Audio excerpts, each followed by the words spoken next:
Coinciding with the start of the MotoGP era, the Movistar Activa Junior Cup was born. Along with other talent programs like the MotoGP Academy, the Red Bull MotoGP Rookies Cup, the Asia Talent Cup, and the British Talent Cup. The objective was to discover young riders that can go on to be MotoGP world champions. So far, this quest to discover and promote young talent has unearthed 6 champions, including Spain's Dani Pedrosa and Australia's Casey Stoner, both key figures during the 4-stroke era.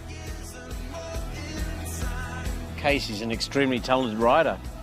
You know, he started at a very young age, got lots of mileage under his belt, came to Europe, got some opportunities and turned it into a factory ride, and then went on to win with Ducati, which I think was sensational. Casey Stoner is going to win the Valencian GP. Andrea Dovizioso goes off in the background, but victory for the first time this season for Casey Stoner is the winner of the Valencia GP, his first Grand Prix victory.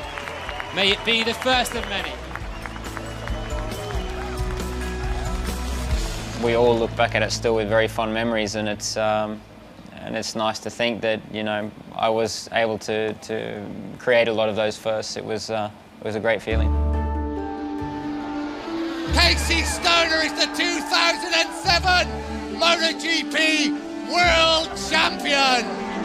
The arrival of 800cc machines to MotoGP coincided with a new partnership between Ducati and Casey Stoner, who in 2007 clinched their first MotoGP title together.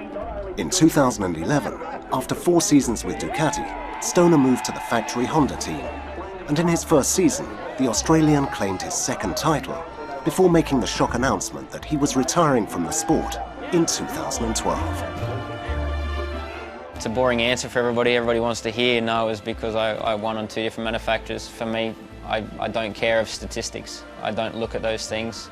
I'm not trying to get a higher number of wins than anybody else. I'd still be racing if I wanted to do that. My achievements were on track when I knew I'd done a perfect lap in qualifying, or I'd done a race where I was on my limit for the entire race and didn't make a mistake. That was when, you know, I really felt I achieved the most. Sin duda Casey, que era talento explosivo y talento natural alucinante, que yo nunca he visto una facilidad de ir rápido en moto en cualquier circunstancia, con cualquier moto, nunca he visto yo, pues es Casey Stoner. He went all the way, so the program worked, and you know, a great talent just retired too soon. Hola, soy Jorge Lorenzo y mañana cumpliré 15 años. Debutaré en el Campeonato del Mundo. Like Casey Stoner, Jorge Lorenzo had also come through a talent program. The Mallorcan made his Premier Class debut in 2008 and quickly established himself as one of the most decorated riders in history, adding 3 MotoGP titles to his 2 in 250cc.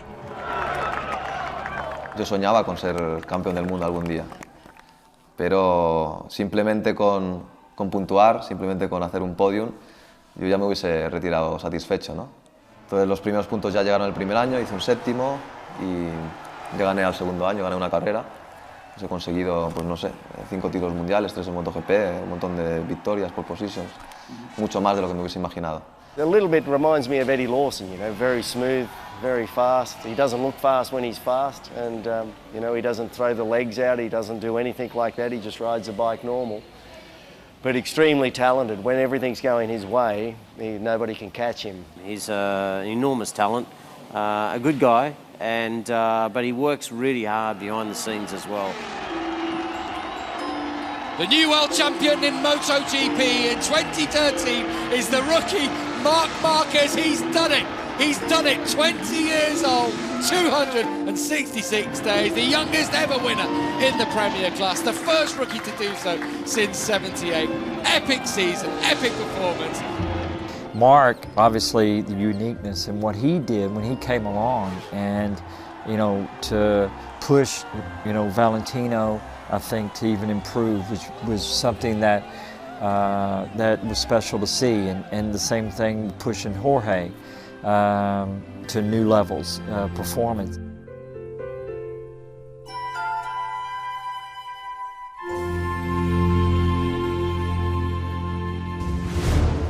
We ride with Marquez, that's Rossi in front of them as they're coming up towards the corkscrew. Is Marquez going to make a move at the corkscrew in these early stages? Goes around the outside, Rossi though will try and come back on the inside. Oh, and then Marquez goes through on the inside of the corkscrew, the Valentino Rossi memorial line.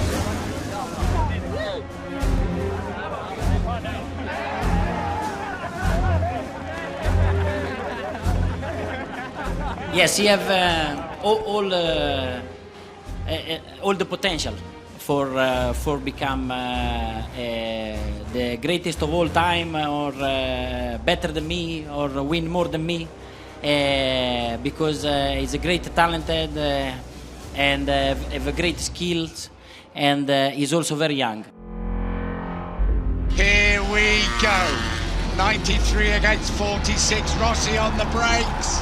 Rossi up the inside. Marc Marquez has a bit of a moment on the brakes going into turn 5. Rossi leaves contact there between Marquez and Rossi. Oh, Marquez is down! Marc Marquez has crashed out of second place in the Argentinian Grand Prix. Well, they touched on the exit of turn 5 as Marquez and Rossi went to flick into turn 6. Marquez clipped the back of Rossi and the world champion is down. Rossi still leads the way. Has Marquez got anything left? He is going to come late as they come into the chicane. There's going to be a lunge. There'll be a lunge for Marquez. He's up the inside of Rossi. Oh, Rossi just holds firm. Rossi's through the gravel. Rossi's going to win the race. Valentino Rossi wins the Dutch TT. What a dramatic finale. Marquez second. Rossi is the winner.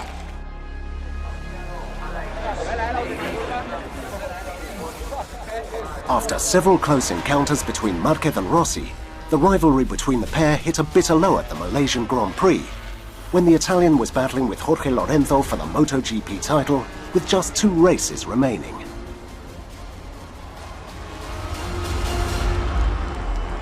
If we can say another race like this, especially we have to speak with him, with Marquez, because during the race was more difficult to understand, but after when I saw the race later was very clear that he play with us very much, and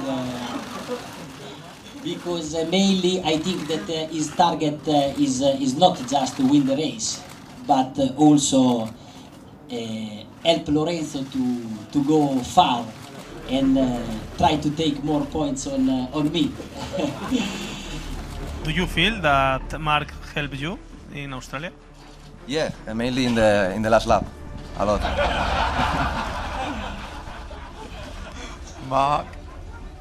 Marc, did you play with them? Did you help Lorenzo to win the race? Of course no. Of course I did my race, and in fact, if I want to help Lorenzo, I didn't pass him in the last lap, and I didn't push in the limit, and I didn't take the risk. We ride with Valentino Rossi. Up they come towards turn 4. Here comes Marquez. Here comes Marquez. It was personal off the track on Thursday. It's personal on the track on Sunday here in Sepang. Rossi fights straight back through turn number 5. Epic battle between the old warhorse and the new master.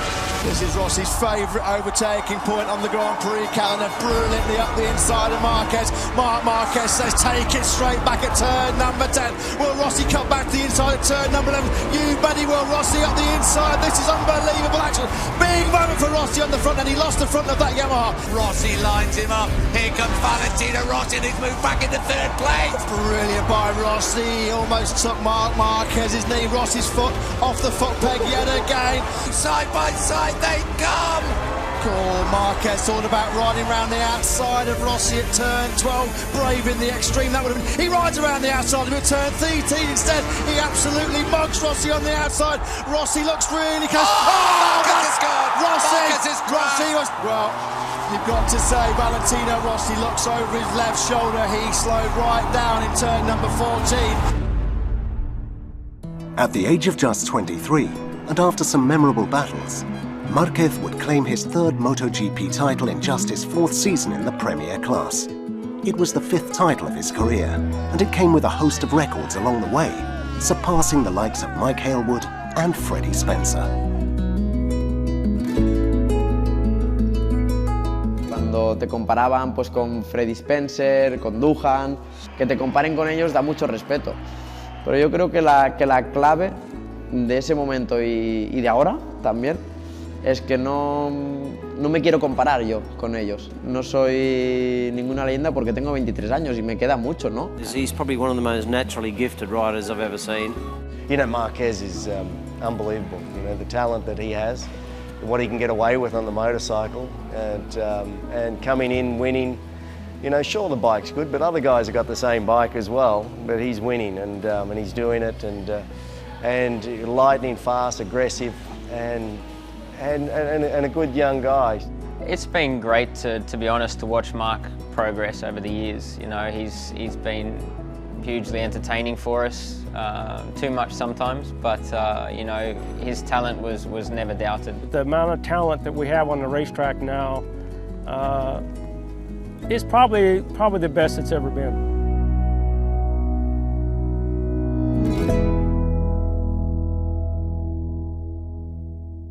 The changes made to our sport during the MotoGP era have helped make the championship even more competitive and ever safer. The creation of the Safety Commission in 2003 was one of the most significant moves. From a technical perspective, the rules never stop evolving. In 2009, a single tyre provider was established, whilst engine capacity in the Premier class was increased to 1000cc in 2012, when an open category was also introduced. The most recent big change has been the introduction of a spec ECU for all teams. It has also been an historic era for the smaller categories, with the creation of Moto2 in place of 250cc in 2010, and Moto3, which took over from the historic 125 class in 2012. All of these steps we've been taking with the single tyre, the single electronics, even with the specification of the four-stroke engines we use, that has all been cost and safety and trying to make it more competitive. We want a safe racetrack. We want the right promotion and the right people doing the right things around the racetrack. We want medical to be the right people at the right time. All the things that happen now, we wanted then. It just took us a long time to get it. Con la única cortapisa de la economía, me parece que si algo hemos hecho bien ha sido estar pensando siempre cómo podemos mejorar y luego compartir esas mejoras con los otros partners que tenemos. All together we're able to understand that we have to go to the same direction and to try to get an agreement. Sometimes, very few times, we didn't reach the agreement, but the other part of this group understood that, okay, maybe I don't support, but I will not be against. Then at the end, the result was what we can see right now today, 25 years later. Il livello è molto alto e siamo tutti vicini dal primo all'ultimo e avere in un campionato di così alto livello, no? 9 vincitori diversi in una stagione vuol dire che le cose stanno funzionando bene, perché non è così facile, e penso che per la gente che segue le nostre gare sono sempre emozionanti, sono sempre belle, e quello è il segreto della MotoGP, credo. Nosotros hemos recogido la herencia de unos pioneros bestiales, unos tipos que con unos monos de cuero negro y unos cascos que no eran integrales y unas gafas que se las ponían como de aviador y tal, corrían con unas motos que debían ser dificilísimas de llevar al mismo límite que ahora los nuestros llevan las que llevan. Entonces, eso es lo que ha hecho posible que ahora estemos donde estamos.